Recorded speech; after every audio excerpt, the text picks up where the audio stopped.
Thona mandla onke uyise wenkosi yethu Jesu Kristu. We want to appreciate you this morning as we celebrate our 2020 Passover. We celebrate this Passover, my God, marking the end to coronavirus pandemic, to say, for with you, O God, nothing is and nothing shall be impossible. We bury Corona as we celebrate our Passover to say, my God, we shall no longer be the victims of what we see happening in the entire world. We want to appreciate and thank you for your faithfulness, where you said, for you will never leave nor forsake us, and you shall be and forever be with us. You are with us even in the midst of this pandemic. We give you praise, we give you glory. In Jesus' name, amen. Bazalwane, let me take this opportunity and time to greet you all in the wonderful name of our Lord Jesus Christ, and also to greet our Bishop, the visionary of eThekwini Community Churches International in South Africa, Durban. Now, my task this morning is to share briefly on the fourth saying of our Lord Jesus Christ while on the cross of Calvary. Now, in this fourth saying of our Lord Jesus Christ, we will find the scripture according to Matthew 27, verse 46. And it reads thus: And about the 9th hour, Jesus cried out with a loud voice, saying, Eloi, Eloi, lama sabachthani, that is to say, my God, why have you forsaken me?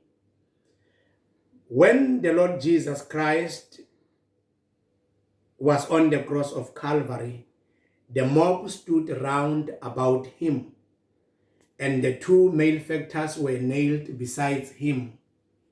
And some of the people were mocking him. Some were even hurling insults at our Lord Jesus Christ.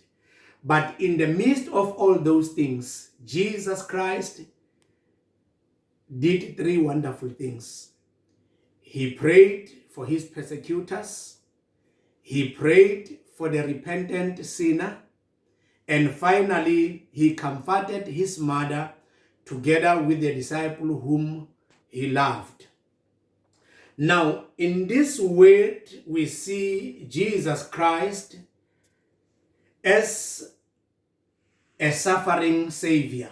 We see him in the midst of excruciating pains. But here is a question that still leaves us unanswered. Why is Jesus crying out with the loud voice saying, my God, why have you forsaken me? Can really God forsake Jesus? Can really God forsake human being? How is this possible? Because this is the same God whom we know to be our refuge and strength, a very present help available in times of trouble. But now we see the Almighty God, the creator of all things, forsaking his only begotten Son at the time when he needed him the most. How is really this possible? Because when the Israelites were in the midst of crisis, where they stood helpless before the Red Sea, it is the same God who rescued them against their enemies. And the same God is the same God who also rescued Shadrach, Meshach, and Abednego when they were thrown into the furnace of fire. And then when God rescued the Israelites in the midst of the Red Sea, when he rescued Shadrach, Meshach, and Abednego in the midst of the challenges, God was doing all those things consistently in response to his word that we all know. He says in his word, when you pass through the waters, I will be with you. And when you pass through the rivers, they will never sweep you away. And it is the same God who even assured us to say, when you walk through the fire, you will not be burnt, and the flames will not set you ablaze. And this is God, Bazarani Bami, who is able to turn our mourning into dancing. He is able to turn our sorrow into joy. Even what this coronavirus is doing, it is not something that is too hard for the Lord to turn it around. But look at this amazing thing. The Bible says, when you go through the fire will never burn you. When you go through the river will not sweep you away. Now, how come is Jesus crying so much? Crying that his Father is forsaking him. Let me suggest to you that Jesus is now standing before God as a human being. He is no longer standing as the Son of God. He has taken our position of being sinners, now standing with all sins that were upon us, now being upon Jesus himself. Now God hates sin so much that he cannot stand. And this God who cannot stand sin is provoked by the very same sin. It is the very same sin, Bazarani Bami, that is separating us from the love of God. That is separating us from the privileges that the Almighty God has for us. Let's look briefly at what happened prior the fall of man in the Garden of Eden. Remember, when Adam and Eve were in the garden, they were enjoying the blessed fellowship with the Almighty God. But it is only at the time when sin entered, it separated them from God. And we all know that it is written that for the wages of sin is death. Now this simply says, if you sin, you will die unless you repent. Now the reason why Jesus felt God leaving him, it is because God indeed left him because of the sins that was all over his body. God was not even able to look at him because it is God who is holy. He is the Holy One of Israel. He will never associate himself with sin. That is why the Bible says David is the man who is after God's heart. Why is he after God's heart? He will not wait for the punishment of God to come. Instead, he will repent. That's what made him to be a man who is different amongst all men we have ever come across. Now, the nature of human being carrying the burden of sin was identifying Jesus at that point in time.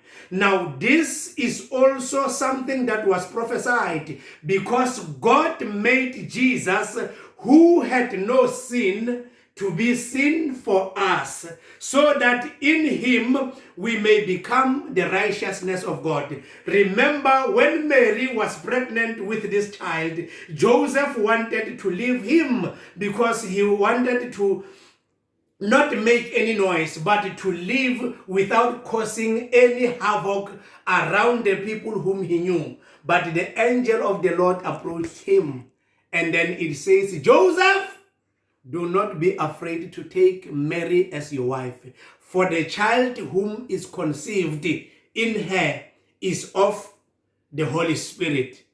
For you will call his name Jesus, for he will save his own people from their own sin. Jesus is now receiving the punishment that was due to us. God's gracious and merciful act of making his only begotten Son a sacrifice, so that through his suffering we may be able to attain the righteousness of God. That is why the Bible says in the book of Isaiah 53, verse number 5, Jesus Christ was wounded for our transgressions. He was bruised for our iniquities, and the chastisement of our peace was upon his shoulders, and by his stripes we are healed.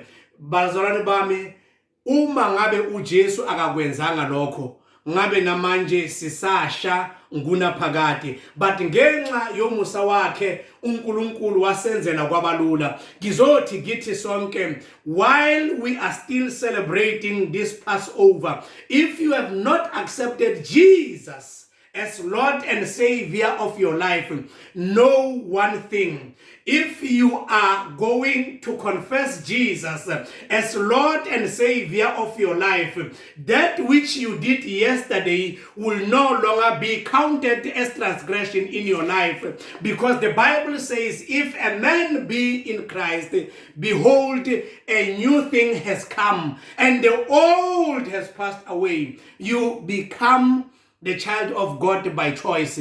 Jesus has done it for you. I invite you here today to say, take this Jesus, because with Jesus, nothing shall be impossible. Even this coronavirus that we are faced with, we are saying, Corona, here is Jesus, our shield.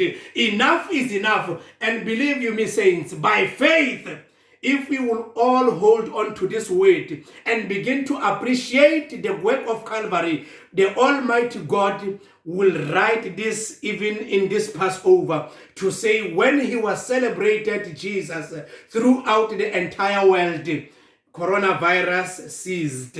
Because we are standing with one voice and say, Lord, not our will, but your will be done. Let this coronavirus have no last word, but let Jesus be the center of our lives at all times. We thank you, we give you praise, we give you glory, in Jesus' mighty name. Let us pray. Heavenly Father, we thank you for this word of our Savior while he was on the cross of Calvary. We thank you, Lord, that through this world, we have defeated and buried coronavirus, and none of your people, O God, will continue to perish. We give you praise, we give you glory. In the name of Jesus, we even remember the families that have lost their loved ones due to this coronavirus. We say, let them find courage in your word. Let them find courage in the living word of Jesus. We give you praise and glory. Amen and amen.